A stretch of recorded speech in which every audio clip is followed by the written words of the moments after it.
আসসালামু আলাইকুম, আশা করি সবাই ভালো আছেন। উত্তর লক্ষ্মীপুর সরকারি প্রাথমিক বিদ্যালয়, সিঙ্গারা, মানিকগঞ্জ, শায়েস্তা ইউনিয়ন। গুগল ম্যাপে যেরকম দেখা যায় সেই দৃশ্যটা তুলে ধরলাম আপনাদের মাঝে।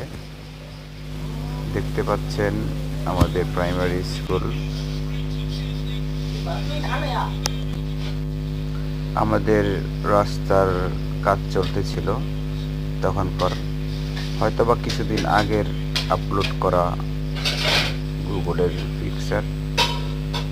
এখানে কিছু পরিচিত মুখও দেখা যাচ্ছে স্কুলের আশেপাশে। দেখতে থাকুন, আপনাদের হয়তো বা ভালো লাগবে ভিডিওটি। কারো কিছু জানার দরকার হলে আমাকে কমেন্টস করতে পারেন। কিভাবে দেখবেন, অনেকে জানেন না কিভাবে বের করতে হয়। সবাই ভালো থাকবেন, আল্লাহ হাফেজ। সবার জন্য শুভকামনা রইল।